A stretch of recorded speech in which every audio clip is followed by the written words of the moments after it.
ದೇವರಿಗೆ ಸ್ತೋತ್ರ. Praise the lord. Okay, ಮಾರ್ಕನು ಬರೆದ ಶುಭ ಸಂದೇಶ, ಸಂತ ಮಾರ್ಕ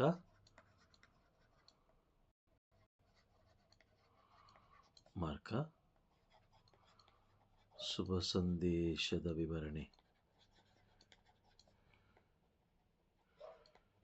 ವಿವರಣೆ ಭಾಗ ಎಷ್ಟು? ಭಾಗ 5 4 ಇರ್ಬೇಕು ನೋಡಿ. 5. Okay, fine. Praise the lord. ಕಳೆದ ಕ್ಲಾಸಲ್ಲಿ ನಾವು ಚಿಹ್ನೆಗಳ ಬಗ್ಗೆ ನಾವು ತಿಳ್ಕೊಂಡು ಅಲ್ವಾ? ಚಿಹ್ನೆಗಳ ಬಗ್ಗೆ ನಾವು ತಿಳ್ಕೊಂಡು ಅದನ್ನು ಸ್ವಲ್ಪ ಈ ಕ್ಲಾಸಲ್ಲಿ ಮತ್ತೆ ಅದನ್ನು ನಾವು ತಿಳ್ಕೊಂಡು ನಂತರ ನಾವು ಬೇಗ ಇನ್ನೊಂದು ವಿಷಯಕ್ಕೆ ನಾವು ಹೋಗೋಣ. ಸ್ಟಾರ್, ವಾಕ್ಯದ ಮುಂದೆ ಸ್ಟಾರ್ ಇತ್ತು ಅಂತ ಹೇಳಿದ್ರೆ ಅದನ್ನು ಏನಂತ ಕರೀತಾರೆ? ಪ್ರಾಫೆಸಿ ಅಲ್ವಾ? ಪ್ರಾಫೆಸಿ, ಅದನ್ನ ಕನ್ನಡದಲ್ಲಿ ಪ್ರವಾದನೆ. ನೀವು ನೋಡಿ, ಕೆಲವು ಬೈಬಲ್ಗಳಲ್ಲಿ ನೀವು ನೋಡಿದಾಗ, ಇಂಗ್ಲಿಷ್ ಬೈಬಲ್ಗಳು ನೋಡಿದಾಗ ಈ ಚಿಹ್ನೆ ಹಾಕಿ ನಂತರ ಅದನ್ನ ಆ ವಾಕ್ಯನ ಪ್ರಾರಂಭ ಮಾಡ್ತಾರೆ. ಆಗ ಇದು ಪ್ರವಾದನೆ. ಎರಡನೇದು ಡೈಮಂಡ್. ಇದನ್ನೇನಂತ ಕರೀತಾರೆ? ಪ್ರಾಮಿಸ್ ಅಥವಾ ಕನ್ನಡದಲ್ಲಿ ಪ್ರಮಾಣ ಮಾಡೋದಲ್ವಾ? ಪ್ರಮಾಣ. ಮೂರನೇದು ರೌಂಡ್, ಸರ್ಕಲ್. ಇದನ್ನ ಈ ರೀತಿ ಚಿಹ್ನೆ ಇತ್ತು ಅಂದ್ರೆ ಕಮಾಂಡ್ ಅಂದ್ರೆ ಕಟ್ಟಳೆ ಅಲ್ವಾ?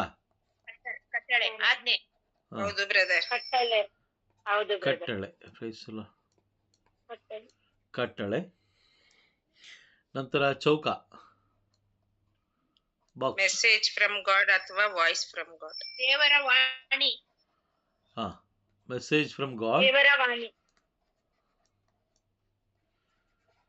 ಫ್ರಮ್ ಗಾಡ್, ಸಂದೇಶ. ವಾಣಿ, ಸಂದೇಶ ಅಥವಾ ದೇವರ ವಾಣಿ. ನೇರ ಸಂದೇಶ. ನೇರ ಸಂದೇಶ ಅಥವಾ ವಾಣಿ. Price the lord. ಈ ರೀತಿಯಾಗಿ ವಾಕ್ಯಗಳ ಮುಖಾಂತರ ಪ್ರಾರಂಭ ಮಾಡ್ತಾರೆ. ಈ ರೀತಿ ಚಿಹ್ನೆಗಳನ್ನು ಹಾಕಿ ಪ್ರಾರಂಭ ಮಾಡ್ತಾರೆ. ಅದನ್ನು ತುಂಬ ಗಮನ ಕೊಟ್ಟು ನಾವು ಬೈಬಲ್ ಓದಬೇಕಾದ್ರೆ ತಮಾಷೆ ಅಲ್ಲ. ಯಾಕೆಂತ ಹೇಳಿದ್ರೆ ಈ ಬೈಬಲ್ ನಮ್ಮ ಕೈಗೆ ಸಿಗೋದಕ್ಕೋಸ್ಕರ ಅನೇಕ ವ್ಯಕ್ತಿಗಳು ಪ್ರಾಣತ್ಯಾಗ ಮಾಡಿದ್ದಾರೆ. ಅನೇಕ ವ್ಯಕ್ತಿಗಳು ಬಹಳ ಕಿರುಕುಳವನ್ನು ಅನುಭವಿಸಿದ್ದಾರೆ, ಚಿತ್ರಹಿಂಸೆ ಅನುಭವಿಸಿದ್ದಾರೆ. ಸೊ ಹಾಗಾಗಿ ಈ ಬೈಬಲ್ ನಮಗೆ ಸುಮ್ಮನೆ ಸಾಧಾರಣವಾಗಿ ಸಿಗಲಿಲ್ಲ. ಬಟ್ ಆದರೆ ಈ ಬೈಬಲ್ ನಮಗೆ ಸಿಕ್ಕಿರೋದು, ನಮ್ಮ ಕೈಯಲ್ಲಿರೋದು ಮತ್ತು ನಾವು ಓದ್ತಿರೋದು, ನಾವು ಭಾಗ್ಯಶಾಲಿಗಳು. ಯಾಕಂತಂದರೆ ದೇವರ ವಾಕ್ಯ ನಮಗೆ ನೇರವಾಗಿ ಸಿಗ್ತಾ ಇದೆ.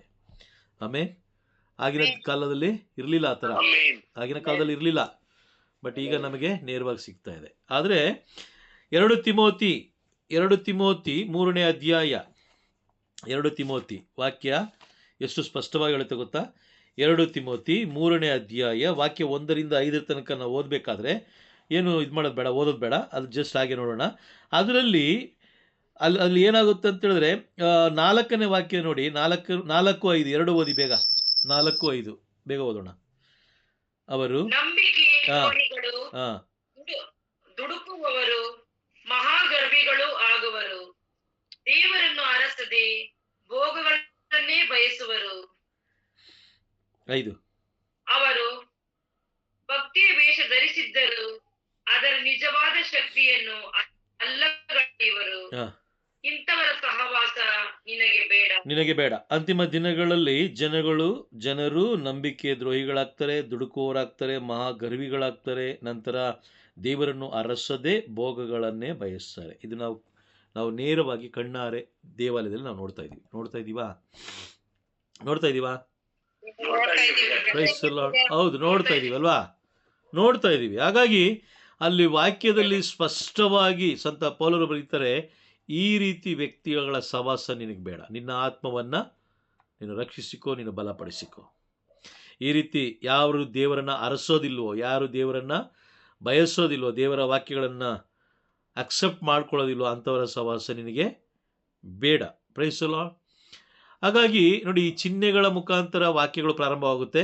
ಅದಾದ ಮೇಲೆ ಸಂತ ಮಾರ್ಕರ ಶುಭ ಸಂದೇಶದಲ್ಲಿ ನಮಗೆ ಗೊತ್ತೇ ಇಲ್ಲ, ಹಳೆ ಒಡಂಬಡಿಕೆಯಲ್ಲಿರೋ ಎಲ್ಲ ವಾಕ್ಯಗಳು ಮಾರ್ಕನು ಬರೆದ ಶುಭ ಸಂದೇಶದಲ್ಲಿ ಇದೆ. ಕಳೆದ ಕ್ಲಾಸಲ್ಲಿ ನಾವು ತಿಳ್ಕೊಂಡಿದ್ದೀವಿ, 4 ವಾಕ್ಯಗಳು ಆದಿಕಾಂಡದಲ್ಲಿ ಇದ್ದಂಥ 4 ವಾಕ್ಯಗಳು ಮಾರ್ಕನು ಬರೆದ ಶುಭ ಸಂದೇಶದಲ್ಲಿ ಇದೆ. ಕೆಲವು ಬೋಧಕರು ಹೇಳ್ತಾರೆ ಯೇಸು ಸ್ವಾಮಿ ಬಂದ ಮೇಲೆ ಹಳೆ ಒಡಂಬಡಿಕೆ ಇಲ್ಲ. ಹಾಗಾದರೆ ಇಲ್ಲ ಅಂತ ಹೇಳಿದಿದ್ರೆ ಪವಿತ್ರಾತ್ಮರು ಸಂತ ಮಾರ್ಕರ ಮುಖಾಂತರ ಬರೆಸ್ತಾನೂ ಇರಲಿಲ್ಲ. ಹೌದಾ? Praise the lord. ಅವಶ್ಯಕತೆ ಇಲ್ಲದೇ ಇರುವಂಥ ಸಂದೇಶವನ್ನು ಬರೆಸಲಿಕ್ಕೆ ಏನು ಪ್ರಯೋಜನ ಇದೆ ಅಲ್ವಾ? ಹಾಗಾಗಿ ಪವಿತ್ರಾತ್ಮರು ಬರೆಸ್ತಾ ಇರಲಿಲ್ಲ. ಅವ್ರು ಬರೆಸಿದಾರ ಅಂತ ಹೇಳಿದ ಮೇಲೆ, ಅವ್ರು ಬರೆಸಿದಾರಂದ್ರೆ ಏನಿದೆ? ಏನೋ ಯೋಜನೆ ಇದೆ. Praise the lord. ಓಕೆ, ಈಗ ನಾವು ಸಂತ ಮಾರ್ಕರ ಶುಭ ಸಂದೇಶದ ವಾಕ್ಯಗಳ ಬಗ್ಗೆ ನಾವು ತಿಳ್ಕೊಳ್ಳೋಣ. ಹಳೆ ಒಡಂಬಡಿಕೆ ಹಾಗೂ ಈ ಥರ ಲೈನ್ ಹಾಕ್ಕೊಳ್ಳಿ. ಹೊಸ ಒಡಂಬಡಿಕೆಯಲ್ಲಿ ಮಾರ್ಕನ ಶುಭ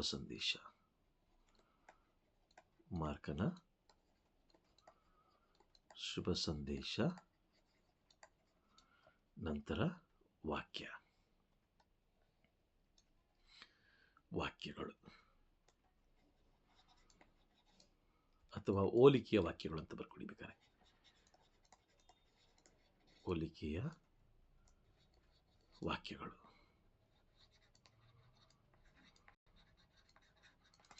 ಕೆಲವು ಬಾರಿ ನೋಡಿ, ದೇವರ ಯೋಜನೆ ಹೆಂಗಿರುತ್ತೆ ಗೊತ್ತಾ?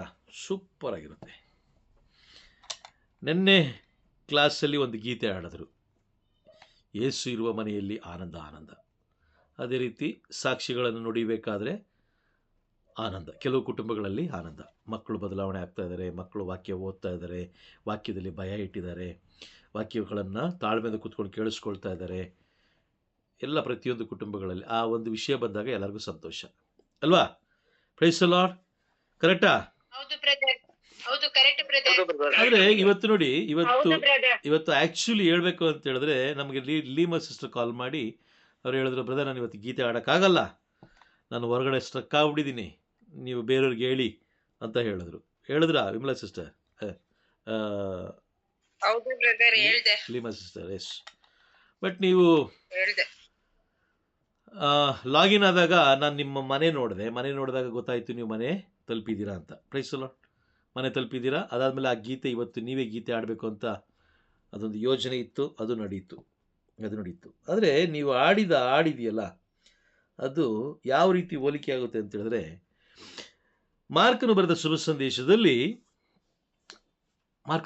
ಸಂದೇಶದಲ್ಲಿ ಅಲ್ಲಿ ದೇವರು ಹೇಳ್ತಾರೆ, ಅದು ಹಳೆ ಒಡಂಬಡಿಕೆಯಲ್ಲೂ ಇದೆ, ಹೊಸ ಒಡಂಬಡಿಕೆಯಲ್ಲೂ ಇದೆ.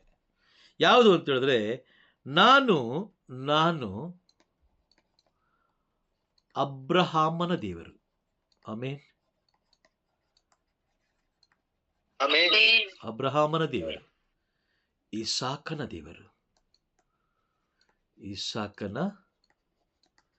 ದೇವರು ಹಾಗೂ ಯಾಕೋಬನ ದೇವರು.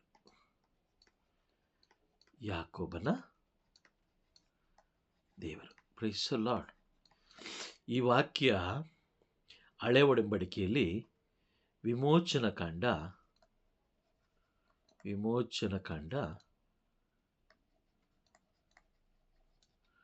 3ನೇ ಅಧ್ಯಾಯ 6ನೇ ವಾಕ್ಯ. ಈ ವಾಕ್ಯದ ಸ್ವಲ್ಪ ವಿವರಣೆ ನಾನು ಕೊಟ್ಬಿಡ್ತೀನಿ. ದೇವರು ಮೋಶೆ ಜೊತೆಲಿ ಮಾತಾಡಲಿಕ್ಕೆ ಬಯಸಿದಾಗ ಮೋಶೆ ಕೇಳ್ತಾರೆ, ನೀವು ಯಾರು ಫಸ್ಟ್ ನನಗೆ ಅದು ಹೇಳಿ ಅಂತ ಹೇಳಿದಾಗ, ಆಗ ಅವ್ರು ಹೇಳುವಂಥ ಮಾತು, ಸರ್ವೇಶ್ವರ ಸ್ವಾಮಿ ಮೋಶೆಗೆ ಹೇಳುವಂಥ ಮಾತು, ನಾನು ಅಬ್ರಹಾಮನ ದೇವರು, ಇಸಾಕನ ದೇವರು ಹಾಗೂ ಯಾಕೋಬನ ದೇವರು. Praise the lord. ಎಂಥ ಒಂದು ನೋಡಿ, ವಿಶ್ವಾಸದ ಪಿತಾಮಹ, ವಿಶ್ವಾಸದ ಪಿತಾಮಹ, ಆಶೀರ್ವಾದದ ಪಿತಾಮಹನ ಮಹಾನ ದೇವರು, ನಮ್ಮ ದೇವರು. ವಾಕ್ಯ ಓದಿ, ಅದೇ ಬರೆದಿರುತ್ತೆ ನೋಡಿ. ವಾಕ್ಯ ಓದಿ. ಅದು ಅಲ್ಲದೆ ನಾನು ನಿನ್ನ ತಂದೆಯ ದೇವರು, ಅಬ್ರಹಾಮನ ದೇವರು, ಈಸಾಕನ ದೇವರು, ಯಾಕೋಬನ ದೇವರು ಎಂದರು. ಆಗ ಮೋಶೆ ದೇವರನ್ನು ದಿಟ್ಟಿಸಿ ನೋಡಲು ಭಯಪಟ್ಟು ಮುಖವನ್ನು ಮುಚ್ಚಿಕೊಂಡನು. Price the lord. ಅಲ್ಲಿ ನೋಡಿ, ಅಬ್ರಹಾಮನ ದೇವರು, ಈಸಾಕನ ದೇವರು, ಯಾಕೋಬನ ದೇವರು ಅಂತ ಹೇಳಿದಾಗ ಆತ ಏನು ಮಾಡ್ತಾರೆ? ಮುಖವನ್ನು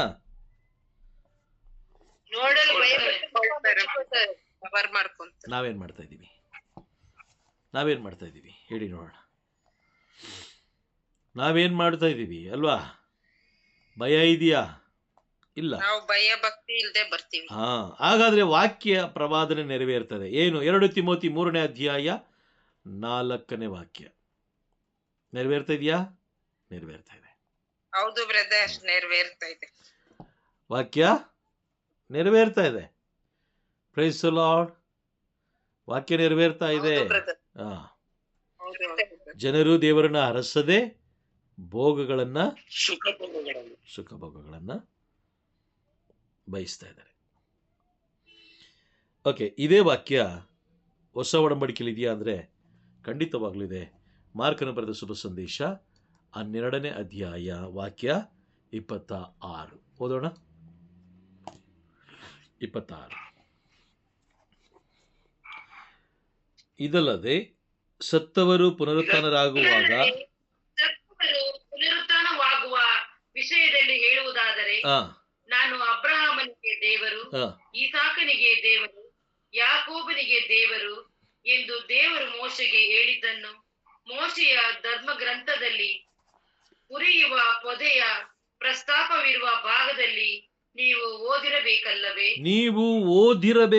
ನೋಡಿ, ಅಲ್ಲಿ ಮೋಶೆ ಹತ್ರ ಹೇಳ್ತಾರೆ, ನಾನು ಅಬ್ರಹಾಮನ ದೇವರು, ಈಸಾಕನ ದೇವರು, ಯಾಕೋಬನ ದೇವರು ಅಂತ ಹೇಳ್ತಾರೆ. ಆದರೆ ಇಲ್ಲಿ ಯೇಸು ಸ್ವಾಮಿ ಹೇಳ್ತಾರೆ, ಇಲ್ಲಿ ಯೇಸು ಸ್ವಾಮಿ ಮಾರ್ಕನ ಬರೆದ ಶುಭ ಸಂದೇಶ 12ನೇ ಅಧ್ಯಾಯ 26ನೇ ವಾಕ್ಯದಲ್ಲಿ ಆ 3 ಹೆಸರ ಜೊತೆಗೆ ಮೋಶೆಯ ಹೆಸರನ್ನು ಸೇರಿಸಿ, ಮೋಶೆಯ ಧರ್ಮಗ್ರಂಥವನ್ನು ಸೇರಿಸಿ ಇಲ್ಲಿ ತಗೊಂಡು ಬಂದು ಹೊಸ ಒಡಂಬಡಿಕೆಯಲ್ಲಿ ಹೇಳ್ತಾ ಇದ್ದಾರೆ, ಅದನ್ನು ನೀವು ಓದಿದ್ದೀರಲ್ಲವೇ? Price the lord. ಹಾಗಾದರೆ ಹೊಸ ಒಡಂಬಡಿಕೆ ಬರೆದಿರೋದು ಸುಮ್ಮನೆ ತಮಾಷೆಗಲ್ಲ ಅಲ್ವಾ? ಕೆಲವು ಜನ ಅದನ್ನು ಹಾಗೆ ಅಂದ್ಕೊಂಡಿದ್ದಾರೆ, ಹಳೆ ಒಡಂಬಡಿಕೆ ಯೇಸು ಸ್ವಾಮಿ ಬಂದರು, ಎಲ್ಲ ಸರೋಯ್ತು, ಎಲ್ಲ ಏನಿಲ್ಲ, ಹಳೆ ಒಡಂಬಡಿಕೆ ಇಲ್ಲ, ಈಗ ಸುಮ್ಮನೆ ಆಗಿ ನೋಡ್ಕೊಳ್ಬೇಕಷ್ಟೇ, ಸುಮ್ಮನೆ ಆಗಿ ಓದ್ಕೊಳ್ಬೇಕಷ್ಟೇ ಅಂತ. ಬಟ್ ಆದರೆ ಇಲ್ಲ. ಯೇಸು ಸ್ವಾಮಿ ವಿಮೋಚನ ಕಂಡ 3ನೇ ಅಧ್ಯಾಯದಲ್ಲಿರುವ 3ನೇ ಅಧ್ಯಾಯ 6ನೇ ವಾಕ್ಯದಲ್ಲಿ ನಡೆದಿರುವಂಥ ಆ ಘಟನೆಯನ್ನು ಹಾಗೆಯೇ ತಗೊಂಡು ಬಂದು ನಮ್ಮ ಮುಂದೆ ಇಡ್ತಾ ಇದ್ದಾರೆ. Praise the lord. ಅಬ್ರಹಾಮನ ದೇವರು, ಈಸಾಕನ ದೇವರು, ಯಾಕೋಬನ ದೇವರು, ಮೋಶೆಯ ಜೊತೆಯಲ್ಲಿ ಪೊದೆಯಲ್ಲಿ ಮಾತನಾಡಿದ ದೇವರು ನಮ್ಮ ಜೊತೆಯಲ್ಲೂ ಕೂಡ ಪ್ರತಿ ದಿನ ಪ್ರತಿ ಕ್ಷಣ ಮಾತಾಡ್ತಾರೆ. ಕಾರಣ ಏನು ಅಂತ ಹೇಳಿದ್ರೆ, ಅವರು ಈ ರೀತಿಯಾಗಿ ಮಾತಾಡಲಿಕ್ಕೆ ಒಂದೇ ಒಂದು ಕಾರಣ, ನನ್ನ ಮಕ್ಕಳು ಜೊಳ್ಳು ಆಹಾರವನ್ನು ಸೇವಿಸಬಾರ್ದು. ಪ್ರತಿದಿನ ನಿಮಗೆ ಕಳ್ಳೆಪುರಿನೇ ಆಹಾರ ಕೊಟ್ಟರೆ, ಬೆಳಗ್ಗೆ ಕಳ್ಳೆಪುರಿ, ಮಧ್ಯಾಹ್ನ ಕಳ್ಳೆಪುರಿ, ರಾತ್ರಿ ಕಳ್ಳೆಪುರಿ, ಹೇಗಿರುತ್ತೆ ಹೇಳಿ ನೋಡೋಣ? ಹೇಗಿರುತ್ತೆ? ಬೇಜಾರಾಗುತ್ತಾ? ಬೇಜಾರಾಗೋದಿರ್ಲಿ, ತಿನ್ನಕ್ಕೆ ಬೇಜಾರಾಗೋದಿಲ್ಲ, ಅದ್ಲೇನು ಎರಡು ಮಾತಿಲ್ಲ. ಶರೀರ ಉಳಿಯಲ್ಲ. ಶರೀರ ಹೆಂಗ್ ಉಳಿಯುತ್ತೆ? ಬಲಹೀನ ಆಗೋಗುತ್ತೆ. ಬಲಹೀನ ಆಗಿ ಮರಣಕ್ಕೆ ಹೋಗುವ ಸಾಧ್ಯತೆಗಳು ಜಾಸ್ತಿ ಇರುತ್ತೆ. Praise the lord. ಜಾಸ್ತಿ ಇರುತ್ತೆ. ಹಾಗಾಗಿ ಬಲವಾಗಿರುವ ಆಹಾರವನ್ನು ದೇವರು ನಮಗೆ ಕೊಡ್ತಾ ಇದ್ದಾರೆ. ಆಮೇಲೆ ಏನಕ್ಕೆ ಕೊಡ್ತಾ ಇದ್ದಾರೆ? ನಾವೆಲ್ಲರೂ ಬಲವಾಗಿರಬೇಕು. ಅದಕ್ಕೆ ಮುಖ್ಯ ಕಾರಣ ನಾವು ಬಲವಾಗಿರ್ಬೇಕು. ಯಾಕೆ? ಅಂತಿಮ ದಿನದಲ್ಲಿ ಯಾರ ಮೇಲೆ ಯುದ್ಧ ಮಾಡ್ಲಿಕ್ಕ, ಗಲಾಟೆ ಮಾಡ್ಲಿಕ್ಕ, ಹೊಡೆದಾಟ ಮಾಡ್ಲಿಕ್ಕ ಇಲ್ಲ. ಅಂತಿಮ ದಿನದಲ್ಲಿ ಕಳ್ಳ ಬೋಧಕರು ಬರ್ತಾರೆ. ಅವರು ಬಂದು ಅವರಿಗೆ ತೋಚುವ ರೀತಿಯಲ್ಲಿ, ಸೈತಾನನು ಇಷ್ಟಪಡುವ ರೀತಿಯಲ್ಲಿ ಅವರು ದೇವರ ಸಂದೇಶವನ್ನು ಸಾರ್ತಾರೆ. ದೇವರಿಗೆ ವಿರುದ್ಧವಾಗಿಯೂ, ವಾಕ್ಯಕ್ಕೆ ವಿರುದ್ಧವಾಗಿಯೂ, ದೇವರ ಪ್ರವಾದನೆಗೆ ವಿರುದ್ಧವಾಗಿ, ದೇವರ ಒಂದೊಂದು ನುಡಿಗೂ ವಿರುದ್ಧವಾಗಿ ಅವರು ಸಂದೇಶ ಸಾರ್ತಾರೆ. ಆಗ ನೀವು ಬಲವಾಗಿದ್ದರೆ ನೀವು ಗೆಲ್ತೀರಾ, ಇಲ್ಲ ಅಂತ ಹೇಳಿದ್ರೆ ಎಂದಿಗೂ ಸಾಧ್ಯವಿಲ್ಲ. ಅವ್ರು ಹೇಳಿದ್ದೆಲ್ಲ ನಂಬ್ಕೊಂಡು ಸುಮ್ಮನಾಗ್ತೀವಿ ಅಷ್ಟೇ. Praise the lord. ಅರ್ಥ ಆಯ್ತಾ? ಅಬ್ರಹಾಮನ ದೇವರು, ಇಸಾಕನ ದೇವರು, ಯಾಕೋಬನ ದೇವರು ಎರಡು ಹಳೆ ಒಡಂಬಡಿಕೆಯಲ್ಲೂ ಇದೆ, ಮಾರ್ಕನು ಬರೆದ ಶುಭ ಸಂದೇಶದಲ್ಲೂ ಇದೆ. ಸರಿನಾ? Price the lord. ಓಕೆ, ಮತ್ತೊಂದು ವಾಕ್ಯವನ್ನು ನೋಡೋಣ. ನಿನ್ನ ತಂದೆ ತಾಯಿಗಳನ್ನು ಗೌರವಿಸು. ನಿನ್ನ ತಂದೆ ತಾಯಿಗಳನ್ನು ಗೌರವಿಸು. ತಂದೆ ತಾಯಿಗಳನ್ನು ಗೌರವಿಸು. ಈ ವಾಕ್ಯ ಎಲ್ಲಿ ಬರುತ್ತೆ ಹಳೆ ಒಡಂಬಡಿಕೆಯಲ್ಲಿ ಅಂತ ಹೇಳಿದ್ರೆ, ಹಳೆ ಒಡಂಬಡಿಕೆಯಲ್ಲಿ ವಿಮೋಚನ ಕಾಂಡ 20ನೇ ಅಧ್ಯಾಯ 12ನೇ ವಾಕ್ಯ. 20ನೇ ಅಧ್ಯಾಯ 12ನೇ ನಿನ್ನ ತಂದೆ ತಾಯಿಗಳನ್ನು ಗೌರವಿಸು. ಗೌರವಿಸಿದರೆ ನಿನ್ನ ದೇವರು ಸರ್ವೇಶ್ವರನು ಆದ ನಾನು ನಿನಗೆ ಅನುಗ್ರಹಿಸುವ ನಾಡಿನಲ್ಲಿ ಬಹುಕಾಲ ಬಾಳುವೆ.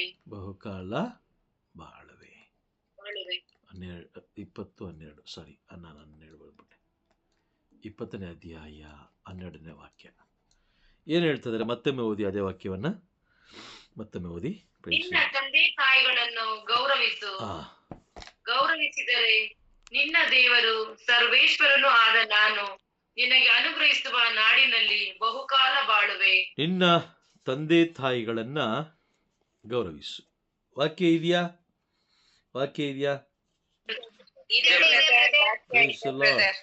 ಹಳೆ ಒಡಂಬಡಿಕೆಯಲ್ಲಿ ವಾಕ್ಯ ಇದೆ ಅಲ್ವಾ? ಅದೇ ಮಾರ್ಕನು ಬರೆದ ಶುಭ ಸಂದೇಶ 7ನೇ ಅಧ್ಯಾಯ 10ನೇ ವಾಕ್ಯವನ್ನು ಓದೋಣ. 7ನೇ ಅಧ್ಯಾಯ 10ನೇ ವಾಕ್ಯ. ನಿಮ್ಮ ತಂದೆ ತಾಯಿಗಳನ್ನು ಗೌರವಿಸಬೇಕು. ತಂದೆಯನ್ನಾಗಲಿ ತಾಯಿಯನ್ನಾಗಲಿ ದೂಷಿಸುವವನಿಗೆ ಮರಣದಂಡನೆ ಆಗಲೇಬೇಕು ಎಂಬುದು ಮೋಶೆ ವಿಧಿಸಿದ ಆಜ್ಞೆ. Praise the lord. ಅಲ್ಲೇನು ಹೇಳ್ತಾ ಇದ್ದಾರೆ? 20 ಮೋಶೆ ಹತ್ರ ಏನು ಹೇಳ್ತಾ ಇದ್ದಾರೆ? ನಿನ್ನ ತಂದೆ ತಾಯಿಗಳನ್ನು ಗೌರವಿಸು, ಆಗ ನಾನು ನಿನ್ನನ್ನು ಆಶೀರ್ವದಿಸ್ತೀನಿ. ಹೇಳಿದ್ರಾ? ಹೇಳಿದ್ರು. ಇಲ್ಲೇನು ಹೇಳ್ತಾ ಇದ್ದಾರೆ? ದೂಷಿಸುವವನಿಗೆ ಮರಣದಂಡನೆ ಆಗಲೇಬೇಕು. ಮೊದಲನೆಯ ವಾಕ್ಯದಲ್ಲಿ ಆಶೀರ್ವಾದ, 2ನೇ ವಾಕ್ಯದಲ್ಲಿ ದಂಡನೆ, ಶಿಕ್ಷೆ. Praise the lord. ಅದೇ ಮಾರ್ಕನು ಬರೆದ ಶುಭ ಸಂದೇಶ 10ನೇ ಅಧ್ಯಾಯ ವಾಕ್ಯ 19 ಓದಿ. 19 ನರಹತ್ಯೆ ಮಾಡಬೇಡ, ವ್ಯಭಿಚಾರ ಮಾಡಬೇಡ, ಕದಿಯಬೇಡ, ಸುಳ್ಳು ಸಾಕ್ಷಿ ಹೇಳಬೇಡ, ಮೋಸ ಮಾಡಬೇಡ, ನಿನ್ನ ತಂದೆ ತಾಯಿಗಳನ್ನು ಗೌರವಿಸು ಎಂದು ಯೇಸು ಉತ್ತರವಿತ್ತರು. Praise the lord. ನೀನೇನು ಅದನ್ನ ಹಳೆ ಮೋಶೆಯ ಧರ್ಮಶಾಸ್ತ್ರವನ್ನು ನೀನು ಸೈಡ್ಗಿಡು ಅಂತ ಹೇಳಿಲ್ಲ, ಎಲ್ಲೂ ಹೇಳಿಲ್ಲ. ಯೇಸು ಸ್ವಾಮಿ ಹೇಳಿಲ್ಲ, ಯಾವುದೇ ಸಂತರುಗಳು ಹೇಳಿಲ್ಲ. ಬಟ್ ಇವ್ರಿಗೆ ಎಲ್ಲಿಂದ ಸಿಕ್ತು ಗೊತ್ತಿಲ್ಲ. ಹಳೆ ಒಡಂಬಡಿಕೆ ನೀನು ಫಾಲೋ ಮಾಡಬೇಡ, ಹಳೆ ಒಡಂಬಡಿಕೆ ಮುಗಿದೋಯ್ತು ಅನ್ನೋದು ಎಲ್ಲೂ ಇಲ್ಲ. ಬಟ್ ಹೊಸ ಒಡಂಬಡಿಕೆ ಒಂದು ಹೊಸ ಆಲೋಚನೆಯಲ್ಲಿ ಬರೆದಿದ್ದಾರೆ, ನಮ್ಗೆ ಅರ್ಥ ಆಗೋ ರೀತಿಯಲ್ಲಿ ಬರೆದಿದ್ದಾರೆ. ಬಟ್ ಹಳೆ ಒಡಂಬಡಿಕೆ ಅದು ಏನು ರೂಲ್ಸ್ ಆ್ಯಂಡ್ ರೆಗ್ಯುಲೇಷನ್ಸ್ ಇದೆಯೋ ಅದು ಅಷ್ಟೇ, ನ್ಯಾಯ ತೀರ್ಪು ಆಗೋ ತನಕ. Praise the lord. ವಾಕ್ಯ ಏನು ಹೇಳ್ತದೆ? ನಿನ್ನ ತಂದೆ ತಾಯಿಗಳನ್ನು ಗೌರವಿಸು. ಹಳೆ ಒಡಂಬಡಿಕೆಯಲ್ಲೂ ಇದೆ, ಹೊಸ ಒಡಂಬಡಿಕೆಯಲ್ಲೂ ಇದೆ. ಹಾಗಾದರೆ 2 ಒಡಂಬಡಿಕೆಗಳು ಶಾಶ್ವತವಾದದ್ದಲ್ವಾ? ಶಾಶ್ವತವಾದದ್ದು, ಕರೆಕ್ಟಾ? Price the lord. ಓಕೆ, ಅದೇ ಇನ್ನೊಂದು ವಾಕ್ಯ ನೋಡಿ. ಇನ್ನೊಂದು ವಾಕ್ಯ ಇದೆ, ಅದೇ ಈಗ ಓದಿದ್ರಲ್ಲ, ಅದಲ್ಲೇ ನರಹತ್ಯೆ ಮಾಡಬೇಡ. ನರಹತ್ಯೆ ಮಾಡಬೇಡ.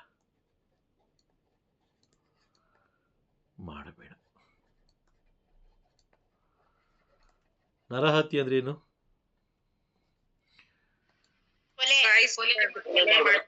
ಅಲ್ವಾ? ಹೌದು ಬ್ರದರ್. ನರಹತ್ಯೆ ಮಾಡಬೇಡ, ವ್ಯಭಿಚಾರ ಮಾಡಬೇಡ, ವ್ಯಭಿಚಾರ ಮಾಡಬೇಡ.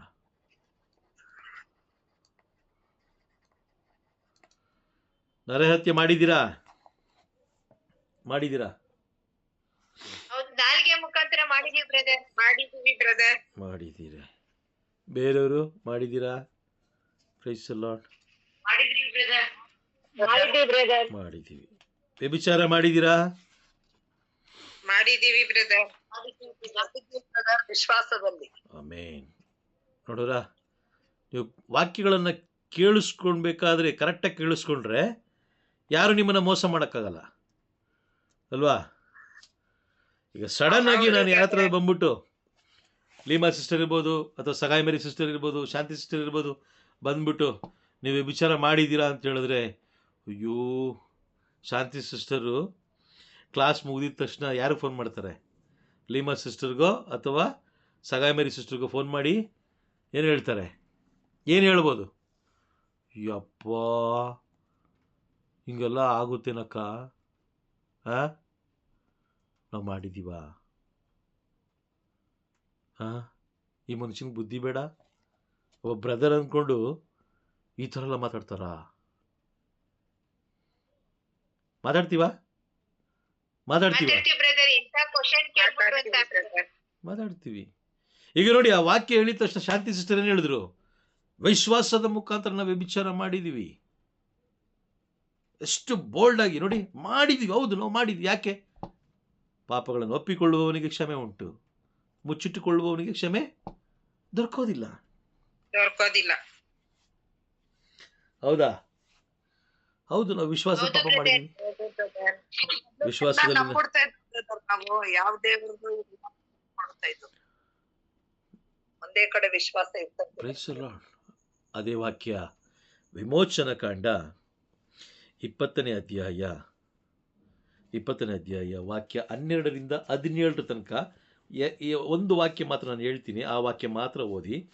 ವಿಮೋಚನ ಕಾಂಡ 20ನೇ ಅಧ್ಯಾಯಕ್ಕೆ ಹೋಗಿ 20ನೇ ಅಧ್ಯಾಯ 13ನೇ ವಾಕ್ಯ ಮಾತ್ರ ಓದಿ. 13, 14, 15, 16 ಇಷ್ಟು ಮಾತ್ರ ಓದಿ ಸಾಕು. ಕೊಲೆ ಮಾಡಬೇಡ, ಮಾಡಬೇಡ, ಕದಿಯಬೇಡ, ನೆರೆಯವನ ವಿರುದ್ಧ ಸುಳ್ಳು ಸಾಕ್ಷಿ ಹೇಳಬೇಡ. 13ರಿಂದ 17. Praise the lord. ಕೊಲೆ ಮಾಡಬೇಡ, ವ್ಯಭಿಚಾರ ಮಾಡಬೇಡ, ಕದಿಬೇಡ. ಕದ್ದಿದೀವ? ಖಂಡಿತವಲ್ಲ ಕದ್ದಿದೀವಿ. ಕೊಲೆ ಮಾಡಿದ್ಮೇಲೆ ಅವ್ರ ಕುಟುಂಬದ ಶಾಂತಿ ಸಮಾಧಾನ ಕದ್ದಿರೋದು ನಾವೇ ತಾನೆ? ಕದ್ದಿದೀವಿ. ಯಾರಿಲ್ಲ ಅಂತ ಹೇಳಿದ್ದು? ಯಾರಿಲ್ಲ ಅಂತ ಹೇಳಕ್ ಸಾಧ್ಯನಾ? ಸಾಧ್ಯ ಇಲ್ಲ. ಮಾಡಿದ್ದೀವಿ, ಮಾಡ್ತಾನೂ ಇದ್ದೀವಿ ಅಲ್ವಾ? Praise the lord. ಸೊ ಹಾಗಾಗಿ ಈ ಎಲ್ಲ ವಾಕ್ಯಗಳು ನೋಡಿ, ಹಳೆ ಒಡಂಬಡಿಕೆಯಲ್ಲಿ ನೀಡಿದಂಥ ಆಜ್ಞೆಗಳನ್ನು ದೇವರು ಹೊಸ ಒಡಂಬಡಿಕೆಯಲ್ಲಿ ಸಂತ ಮಾರ್ಕರ ಮುಖಾಂತರ ಬೈಬಲಲ್ಲಿ ಬರೆಸಿಡ್ತಾ ಇದ್ದಾರೆ ಅಂತ ಹೇಳಿದ್ರೆ ಅದರ ಮಹತ್ವ ಹೇಗಿರ್ಬೋದು ಯೋಚನೆ ಮಾಡಿ. ಅದನ್ನು ನಾವು ಅನುಸರಿಸಬಾರ್ದು ಅನ್ನೋದು ಪವಿತ್ರಾತ್ಮರಿಗೆ ಬಿಟ್ಟದ್ದು. ಪವಿತ್ರಾತ್ಮರಿಗೆ ನಮ್ಮನ್ನು ಒಪ್ಪಿಸ್ಕೊಟ್ಟಾಗ ಅವ್ರು ನಮ್ಮನ್ನು ಸತ್ಯದ ಮಾರ್ಗದಲ್ಲಿ ಮುನ್ನಡೆಸ್ತಾರೆ. ನಾವೇನು ಮಾಡ್ತಾ ಇದ್ದೀವಿ? ಪವಿತ್ರಾತ್ಮಗೆ ನಮ್ಮನ್ನು ಒಪ್ಪಿಸ್ಕೊಡ್ತಲ್ಲ, ನಾವು ಲೋಕದ ಬೋಧಕರಿಗೆ ನಾವು ಒಪ್ಪಿಸ್ಕೊಡ್ತಾ ಇದ್ದೀವಿ. ಲೋಕದ ಬೋಧಕರಿಗೆ, ಲೋಕದ ಸೇವೆ ಮಾಡುವಂಥವರಿಗೆ. Praise the lord. ನೆನ್ನೆಲ್ಲ ಮೊನ್ನೆ ತಿಮ್ಮಯ್ಯ ಬ್ರದರ್ ಒಂದು ವಿಷಯ ಹೇಳ್ತಾ ಇದ್ರು. ಏನು ಬೋಧಕರು ಏನು ಕೇಳ್ತಾ ಇದ್ರು? Praise the lord. Thimmaiah brother ಏನು ಕೇಳಿದ್ರು? ದುಡ್ಡು ಕೇಳಿದ್ರು ಬ್ರದರ್. ಎಷ್ಟು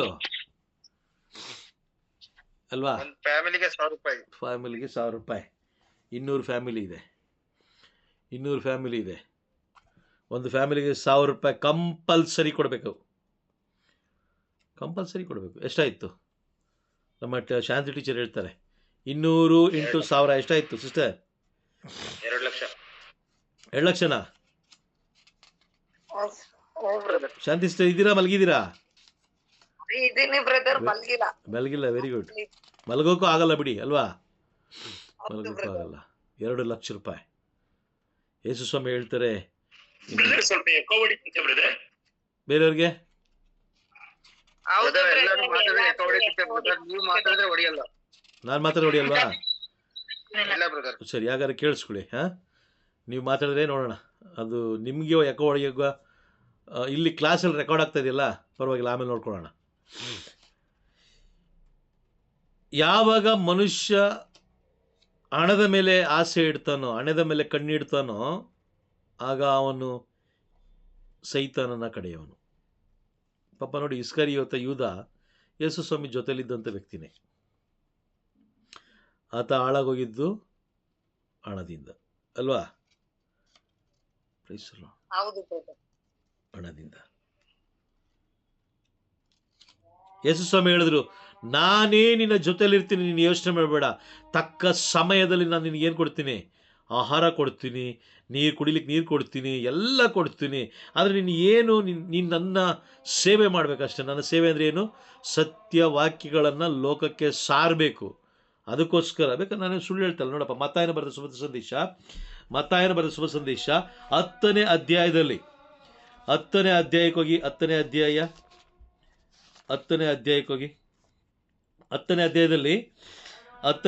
ಅವ್ರು ಹೇಳ್ತಾರೆ, ಯೇಸು ಸ್ವಾಮಿ ಹೇಳ್ತಾರೆ, 10ನೇ ಅಧ್ಯಾಯ ತಗೊಂಡ್ರಾ? Praise the lord. ಓಕೆ, 10ನೇ ಅಧ್ಯಾಯ 9ನೇ ವಾಕ್ಯ ಓದಿ. 9ನೇ ವಾಕ್ಯ.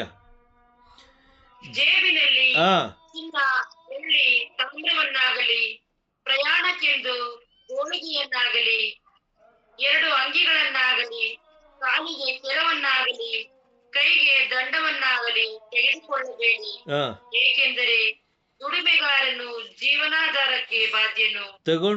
ತಗೊಳ್ಳಿ ಅಂತ ಹೇಳ್ತಾರ, ತಗೊಳ್ಬೇಡಿ ಅಂತ ಹೇಳ್ತಾ ಇದಾರ? ತಗೋಬೇಡಿ. ವಿಶ್ವಾಸ, ಅದೇ ಹೇಳೋದು, ವಿಶ್ವಾಸ. ನನ್ನ ದೇವರು ನನ್ನ ಜೊತೆಲಿ ಇರ್ತಾರೆ. ಇವರು ಸೇವೆ ಮಾಡೋಕ್ಕೆ ಈ ಥರ ಎಲ್ಲದಕ್ಕೂ ಲೆಕ್ಕಾಚಾರ ಇಟ್ಕೊಂಡಿದ್ರೆ ಖಾಲಿ ಸೇವೆ ಮಾಡಲಿಕ್ಕೆ, 2 ಸತ್ಯವಾಕ್ಯಗಳನ್ನು ಬೋಧಿಸ್ಲಿಕ್ಕೆ. ಆದರೆ ದಾನಿಯೇಲನ ವಿಶ್ವಾಸವನ್ನು ಪರೀಕ್ಷೆ ಮಾಡಲಿಕ್ಕೆ ದೇವರು ಎಲ್ಲ ಹಾಕಿದ್ರು? ಸಿಂಹದ ಗುಹೆಯಲ್ಲಿ. ಆ ದಾನಿಯೇಲನ ಸ್ನೇಹಿತರನ್ನ ಎಲ್ಲ ಹಾಕಿದ್ರು? ದಗದಗನೆ ಉರಿಯುವ ಬೆಂಕಿಯಲ್ಲಿ ಅಲ್ವಾ? ಯೋಬನನ್ನ ಎಲ್ಲಿ ಪರೀಕ್ಷೆ ಮಾಡಿದ್ರು? ರೋಗದಲ್ಲಿ ಅಲ್ವಾ? ಕೊಟ್ಟು. ಅದೇ ರೀತಿ ಮಾತೆ ಮರಿಯಮ್ಮನವರನ್ನು ಯಾವ ರೀತಿ ಶೋಧಿಸಿದ್ರು? ವಿಧೇಯತೆ ಅಲ್ವಾ?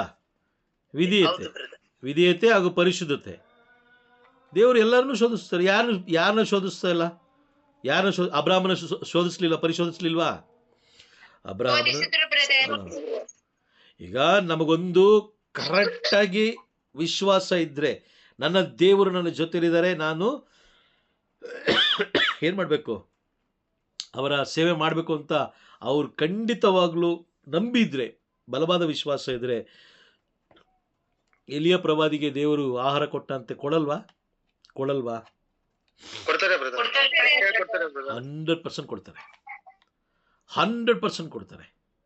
ಈಗ ನಾವು 3 ವರ್ಷದಿಂದ ನಾವು ಕ್ಲಾಸ್ ಮಾಡ್ತೇವೆ. 3 ವರ್ಷ ಆಯ್ತಾ? ಮೊದಲನೇ ಕೊರೋನಾ ಬಂದಾಗಿಂದ ಅಲ್ವಾ? ಆಯ್ತಾ? Price the lord. 3 ವರ್ಷದಿಂದ ಕ್ಲಾಸ್ ಮಾಡ್ತಾ ಇದ್ದೀವಿ. ಸರಿ, 3 ವರ್ಷದಿಂದ ಎಷ್ಟೋ ಜನ ಬಂದ್ರು, ಎಷ್ಟೋ ಜನ ಹೋದ್ರು ಅಲ್ವಾ? ನನಗೋಸ್ಕರ ನೀವು ತಿಂಗಳಿಗೆ 100 ರೂಪಾಯಿ ಕೊಡಬೇಕು ಕ್ಲಾಸ್ಗೆ ಅಂತ ಯಾವತ್ತಾರು ಕೇಳಿದಿನ? ಇಲ್ಲ ಬ್ರದರ್, ಕೇಳಿಲ್ಲ. ಕಾರಣ ಏನು ಹೇಳ್ತಾರೆ ದೇವರು? ಫಸ್ಟ್ ನೀನು ದುಡಿದು ಅದರಲ್ಲಿ ಊಟ ಮಾಡು. ನನ್ನ ಸೇವೆ ಯಾವಾಗ ಮಾಡ್ತೀನಿ? ನೀನು ವಾರಕ್ಕೆ 1 ಟೈಮ್ ಮಾಡ್ತೀಯ ಅಷ್ಟೇ ತಾನೆ? ವಾರಕ್ಕೆ 1 ಟೈಮು. ಇವರು ದುಡಿಯೋಕ್ಕಾಗಲ್ಲ, ಮನೇಲೇ ಇರ್ತಾರಂತೆ. ಹಾಗಾಗಿ ನರಹತ್ಯೆ ಮಾಡಬೇಡ, ವ್ಯಭಿಚಾರ ಮಾಡಬೇಡ, ಕದಿಯಬೇಡ. ಹಾಗಾದ್ರೆ ದೇವಾಲಯಕ್ಕೆ ಕಾಣಿಕೆನ ಕೊಡೋದು ತಪ್ಪಿಲ್ಲ. ದೇವಾಲಯದ ಅಭಿವೃದ್ಧಿಗಾಗಿ ನಾವು ಕೊಡಲೇಬೇಕಾಗುತ್ತೆ. ವಿಶ್ವಾಸಿಗಳ ಅಭಿವೃದ್ಧಿಗಾಗಿ ನಾವು ಕೊಡಲೇಬೇಕಾಗುತ್ತೆ. 10ನೇ 1 ಭಾಗವನ್ನು ನಾವು ಕೊಡಲೇಬೇಕು. ಆದರೆ ನಾವು ಕಳ್ಳರು, ನಾವು ಕೊಡ್ತಾ ಇಲ್ಲ, ನಾವು ಕದೀತಾ ಇದ್ದೀವಿ. ಹೌದಾ? ಹೌದು ತಾನೆ? ಹೌದು ಬ್ರದರ್. ನಾವು ಕಳ್ಳರು ಏನ್ ಮಾಡ್ತಾ ಇದೀವಿ? ಹೌದು. 10ನೇ ಒಂದು ಪಾಲನ್ನ ಕದೀತಾ ಇದೀವಿ, ಕೊಡ್ತಾ ಇಲ್ಲ. ಅದಕ್ಕೆ ಇಲ್ಲಿ ಹೇಳ್ತಾ ಇದಾರೆ ವಿಮೋಚನಾ ಕಾಂಡ 20ನೇ ಅಧ್ಯಾಯ 13, 14, 15, 16, 17 ವಾಕ್ಯಗಳಲ್ಲಿ ಹೇಳ್ತಾರೆ, ಕೊಲೆ ಮಾಡಬೇಡ, ಕದಿಯಬೇಡ. ಅದೇ ಮಾರ್ಕನ ಬರೆದ ಶುಭ ಸಂದೇಶ 10ನೇ ಅಧ್ಯಾಯ ವಾಕ್ಯ 19 ಓದಿ. 19 ಅದರಲ್ಲೂ ಇದೆ ನೋಡಿ, ಬೇಗ.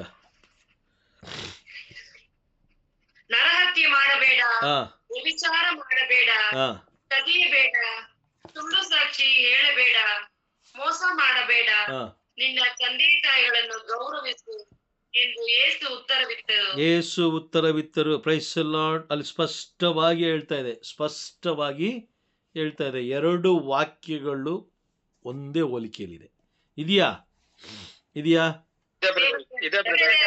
Price the lord. ಓಕೆ, ನಂತರ ಇನ್ನೊಂದು ವಾಕ್ಯವನ್ನು ನೋಡೋಣ.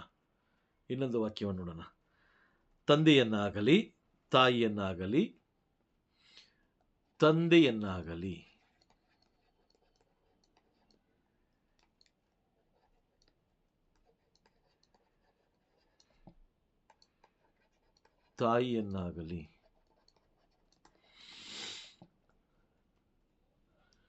ಶಪಿಸುವವನಿಗೆ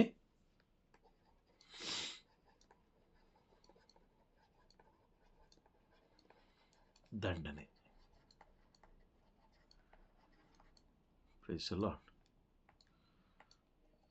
ತಂದೆಯನ್ನಾಗಲಿ ತಾಯಿಯನ್ನಾಗಲಿ ಶಪಿಸುವವನಿಗೆ ದಂಡನೆ. ಈ ವಾಕ್ಯ ಇದೆಯಾ ಅಂತ ಹೇಳಿದ್ರೆ ಖಂಡಿತವಾಗ್ಲೂ ಇದೆ. ವಿಮೋಚನಾ ಕಾಂಡ 21ನೇ ಅಧ್ಯಾಯ ವಾಕ್ಯ 17.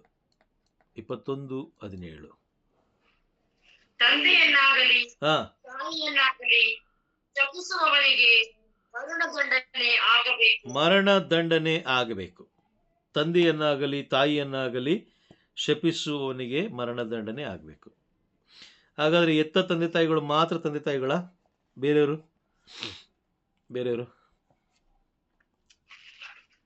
ತಂದೆ ತಾಯಿಗಳೇ. ನಮ್ಮ ಜ್ಞಾನ ತಂದೆ ತಾಯಿಗಳು ನಮಗೆ ತಂದೆ ತಾಯಿಗಳೇ. ಗುರುಗಳು ನಮ್ಗೆ ವಿದ್ಯೆ ಕಲಿಸಿಕೊಟ್ಟ ಶಿಕ್ಷಕರು ಕೂಡ ನಮ್ಮ ತಂದೆ ತಾಯಿಗಳೇ.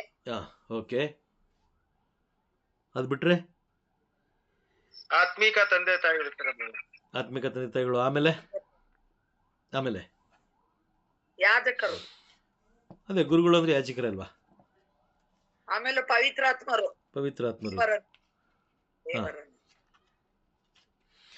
ನಿಮ್ಮ ತಂದೆ ತಾಯಿಗಳ ವಯಸ್ಸಿನಲ್ಲಿರುವಂತಹ ಪ್ರತಿಯೊಬ್ಬರು ಒಂದೊಂದು ರೀತಿಯಲ್ಲಿ ತಂದೆ ತಾಯಿಗಳೇ. ಆ ಏಜಲ್ಲಿ ಯಾರು ಇರ್ತಾರೋ ಅವರೆಲ್ಲರೂ, ಕೆಲವು ನೋಡಿದಿರಾ ಯುವಕರು, ಈ ದಿನಗಳಲ್ಲಿ ಯುವಕರು ಮನೇಲಿ ಎಲ್ಲರೂ ಒಂದು ಜಗಲಿ ಕಟ್ಟೆ ಮೇಲೆ ಕೂತಿರ್ತಾರೆ. ಯಾರಾದ್ರೂ ಒಬ್ಬ ವಯಸ್ಸಾದ ಮುದುಕ ಬರ್ತಾನೆ, ಯಾಕಂದ್ರೆ ಅವನಿಗೆಲ್ಲ ಅನುಭವ ಆಗಿರುತ್ತೆ.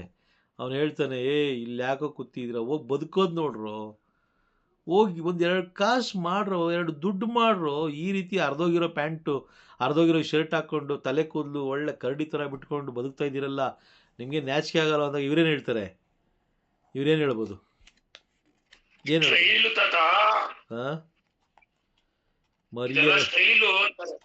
ಸ್ಟೈಲು ತತ ಅಂತಾರ, ಇಲ್ಲ ಮರ್ಯಾದೆಗೆ ಹೋಗ್ತೀಯಾ, ಇಲ್ಲ 2 ಬಿಡ್ಲ ಅಂತಾರ?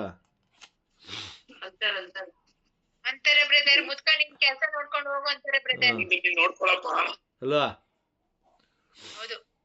ಲೆಕ್ಕ ಕೊಡ್ಲೇಬೇಕು, ಎಲ್ಲೂ ಹೋಗಿಲ್ಲ, ಎಲ್ಲದಕ್ಕೂ ಲೆಕ್ಕ ಕೊಡಬೇಕು.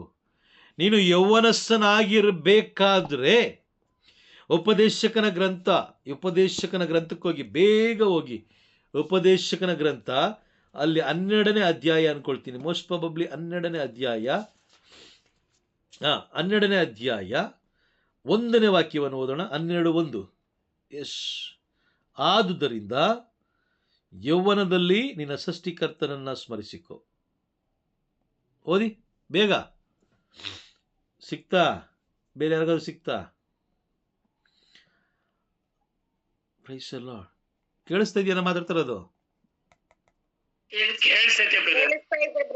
ಮತ್ತೆ ನೀವು ಓದೋದು ನನಗೆ ಕೇಳಿಸ್ತಲ್ಲ. ಸೃಷ್ಟಿಕರ್ತನನ್ನು ಸ್ಮರಿಸಿಕೊ. ಕಷ್ಟಕರವಾದ ದಿನಗಳು ಬರುವುದಕ್ಕೆ ಮುಂಚೆ ಜೀವನ ಬೇಸರವಾಗಿದೆ. ನೀನು ಹೇಳುವುದಕ್ಕೆ ಮುಂಚೆ ಆತನನ್ನು ಸ್ಮರಿಸು. ಆತನನ್ನು ಸ್ಮರಿಸು. ಈಗ ನಾವೇ ನೋಡಿ, ಅಯ್ಯೋ ನಾವೇ ಕೆಲವು ಬಾರಿ ದೇವರಿಗೆ ಕೃತಜ್ಞತೆ ಸಲ್ಲಿಸ್ಬೇಕಾದ್ರೆ ನಾವೇ ಹೇಳ್ತೀವಿ, ಅಯ್ಯೋ ಈ ವಾಕ್ಯಗಳೆಲ್ಲ ಮೊದಲೇ ಸಿಕ್ಬೇಕಾಗಿತ್ತು ಬ್ರದರ್, ನಮಗೆ ಹೇಳ್ತೀವಾ? ಹೇಳ್ತೀವಿ ಬ್ರದರ್, ಮೊದಲೇ ಸಿಕ್ಬೇಕಾಗಿತ್ತು. ಅಯ್ಯೋ ಮೊದಲೇ ಸಿಕ್ಬೇಕಾಗಿತ್ತು. Price the lord. ಸಿಕ್ಕಿತ್ತು, ನಾವು ಹುಡುಕ್ಲಿಲ್ಲ ಅಷ್ಟೇನೆ. ಸಿಕ್ಕಿತ್ತು. ಯಾರು ಹೇಳಿದ್ದು ಇಲ್ಲ ಅಂತ? ನಿನ್ಗೇನು ಬೈಬಲ್ಲೇ ಬೇಕು ಅನ್ನೋದೆಲ್ಲ ಇಲ್ಲ. ನಿಜವಾದ ಏಕದೇವರನ್ನು ಆರಾಧಿಸಿ ಪ್ರಾಮಾಣಿಕವಾದ ಜೀವನ ಜೀವಿಸಿದ್ರೆ ಮುಗೀತು ಅಷ್ಟೇ ಅಲ್ವಾ? ಯೇಸು ಸ್ವಾಮಿ ಹೇಳ್ದಂಗೆ ನಿನ್ನ ನೆರೆಯವರನ್ನು ಪ್ರೀತಿಸು, ನಿನ್ನಂತೆಯೇ ಪರರನ್ನು ಪ್ರೀತಿಸು, ಎರಡೇ ಮುಗಿದೋಯ್ತಲ್ಲ. ನೀವು ಯಾರನ್ನಾದ್ರೂ ಪ್ರೀತಿ ಮಾಡಿದ್ರೆ ಅವ್ರಿಗೆ ಮೋಸ ಮಾಡ್ತೀರಾ? ದ್ರೋಹ ಮಾಡ್ತೀರಾ? ಹಾಗಾದ್ರೆ ನಿನ್ನ ನೆರೆಯವರನ್ನು ನೀನು ಪ್ರೀತಿಸ್ಬೇಕಾದ್ರೆ ನೀನು ಏನ್ ಮಾಡಲ್ಲ? ಅವನಿಗೇನ್ ಮಾಡಲ್ಲ? ಮೋಸ ಮಾಡಲ್ಲ. Praise the lord. ಅದೇ ವಾಕ್ಯಗಳನ್ನ ಇಲ್ಲಿ ಹೇಳ್ತಾರೆ. ನಿನ್ನ ಸಹೋದರ ತಂದೆಯನ್ನಾಗಲಿ ತಾಯಿಯನ್ನಾಗಲಿ ಶಪಿಸ್ಲಿಕ್ಕೆ ಹೋಗಬೇಡ. ಓಕೆ, ಮಾರ್ಕನ ಬರೆದ ಶುಭ ಸಂದೇಶ 7ನೇ ಅಧ್ಯಾಯ ವಾಕ್ಯ 10. 7:10. ನಿಮ್ಮ ತಂದೆ ತಾಯಿಗಳನ್ನು ಗೌರವಿಸಬೇಕು. ತಂದೆಯನ್ನಾಗಲಿ ತಾಯಿಯನ್ನಾಗಲಿ ಪೂಜಿಸುವವನಿಗೆ ಮರಣದಂಡನೆ ಆಗಲೇಬೇಕು ಎಂಬುದು ಮೋಶೆ ವಿಧಿಸಿದ ಆಜ್ಞೆ. ಮೋಶೆ ವಿಧಿಸಿದ ಆಜ್ಞೆ. Praise the Lord. ಹೌದಾ? ಮೋಶೆ ವಿಧಿಸಿದ ಪ್ರೈಸ್ ದಿ ಲಾರ್ಡ್. ಇನ್ನೊಂದು ವಾಕ್ಯವನ್ನು ನೋಡೋಣ. ಇನ್ನೊಂದು ವಾಕ್ಯ ಓದಿ ನಂತರ ನಾವು ಕ್ಲಾಸ್ ಮುಗಿಸೋಣ. ಇದು ನನ್ನ ರಕ್ತ, ಇದು ನನ್ನ ರಕ್ತ ಸಮಸ್ತ ಜನರಿಗಾಗಿ ಸುರಿಸಲಾಗಿದೆ. ಸಮಸ್ತ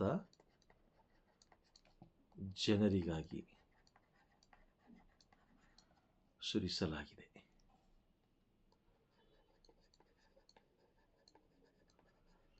ಪ್ರೈಸ್ ದಿ ಲಾರ್ಡ್. ಈ ವಾಕ್ಯ ಹಳೆ ಒಡಂಬಡಿಕೆಯಲ್ಲಿ ಇದೆಯಾ ಅಂತ ಹೇಳಿದ್ರೆ ಎಸ್ ಇದೆ. ವಿಮೋಚನ ಕಾಂಡ 24ನೇ ಅಧ್ಯಾಯ ವಾಕ್ಯ 8 ಓದಿ. 24:8. ಆಗ ಮೋಶೆ ಪಟ್ಟಣಗಳಲ್ಲಿದ್ದ ರಕ್ತವನ್ನು ತೆಗೆದುಕೊಂಡು ಜನರ ಮೇಲೆ ತಿರುಗಿಸಿ, ಇಗೋ ಈ ಗ್ರಂಥದಲ್ಲಿ ಹೇಳಿರುವ ಎಲ್ಲ ಆಜ್ಞೆಗಳ ಪ್ರಕಾರ ಸರ್ವೇಶ್ವರ ನಿಮ್ಮ ಸಂಗಡ ಮಾಡಿಕೊಂಡ ಒಡಂಬಡಿಕೆಯನ್ನು ಸ್ಥಿರಪಡಿಸುವ ರಕ್ತ ಇದೆ ಎಂದನು. Praise the Lord. ದೇವರು ಪ್ರತಿಯೊಬ್ಬೊಬ್ಬರಿಗಾಗಿ ಅಲ್ವಾ, ಪ್ರತಿಯೊಬ್ಬೊಬ್ಬರಿಗಾಗಿ ಸುರಿಸಿದ ರಕ್ತ. ಮಾರ್ಕನ ಬರೆದ ಶುಭ ಸಂದೇಶ 14ನೇ ಅಧ್ಯಾಯ ವಾಕ್ಯ 24. ಬೇಗ ಓದಿ.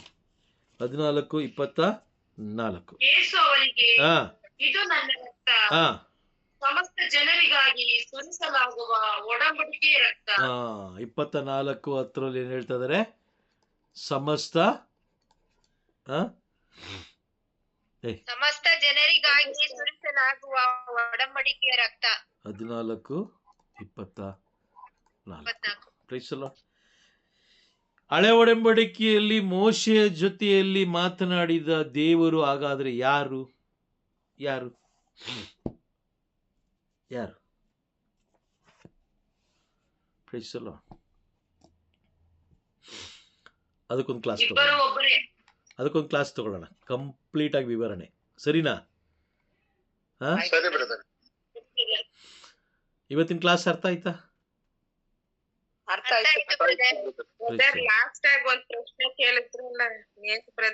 ಯಾವುದು? ಈಗ ಕೇಳಿದ್ರಲ್ಲ, ಅದು ವಾಯ್ಸ್ ಬ್ರೇಕ್ ಆಯ್ತಾ? Okay. Mark, gospel mark chapter 14 versus 24 ಓದಿ. ಬೇಗ ಓದಿ, ನೀವೇ ಓದಿ. Mark brother? ಹೌದು, mark chapter 14:24. Jesus said, "This is my blood which is poured out for many, my blood which seals God's covenant." Okay. Exodus chapter 24 verses 8. Brother ಅದಾದ ನಂತರ ಒಂದ್ question ಕೇಳಿದ್ರಲ್ಲ ಇಲ್ಲ, ಅದು ಓದಿ Exodus chapter 24 verses 8.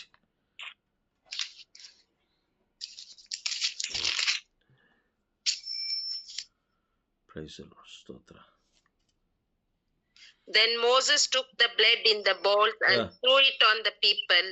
He said, "This is the blood that seals the covenant which the Lord made with you when he gave all these commandments." ಮೋಶೆಯ ಜೊತೆಲಿದ್ದಂಥ ರಕ್ತ, ಇಲ್ಲಿದ್ದಂಥ ರಕ್ತ ಯಾರ್ದು?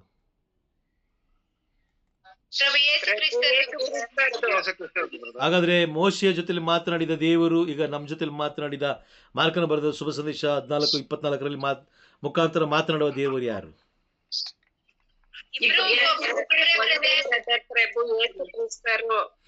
ಹಾಗಾದ್ರೆ ಹೇಗೆ ಅದನ್ನ ತಂದೆಯಾದ ದೇವರು ಅಂತ ಕರೀತಾರೆ? ಒಂದು ನಿಮಿಷ ಯಾರೋ ಒಬ್ರು ಮಾತಾಡಿ, ಯಾರೋ ಒಬ್ರು ಹೇಳಿ. ನಾನು ಪಿತನು ಒಂದೇ ಆಗಿದ್ದೇವೆ ಅಂತ ಹೇಳಿದಾರಲ್ಲ ಬ್ರದರ್. ನಾನು ಪಿತನು ಒಂದೇ ಆಗಿದ್ದೇವೆ. ಅದು ಈಗ ಅರ್ಥ ಆಗಲ್ಲ ನಿಮ್ಗೆ, ಅದಕ್ಕಂತ ಒಂದು ಕ್ಲಾಸ್ ತಗೊಂಡ್ರೆ ಅರ್ಥ ಆಗುತ್ತೆ. ಸರಿನಾ? Price the lord. ಓಕೆ, ಯಾಕಂದ್ರೆ ನಾವು ಅರ್ಧ ತಿಳ್ಕೊಳ್ಳೋದು ಬೇಡ, ಅದನ್ನ ಕಂಪ್ಲೀಟ್ ಆಗಿ ತಿಳ್ಕೊಳ್ಳಂಗಿರೋ ಕಂಪ್ಲೀಟ್ ಆಗಿ ತಿಳ್ಕೊಳ್ಳೋಣ. ಸರಿನಾ? ಇವತ್ತು ಕ್ಲಾಸ್ ಅರ್ಥ ಆಯ್ತಾ? Okay, praise the Lord. ನಾವು ಕ್ಲಾಸ್ ಮುಗಿಸೋಣ.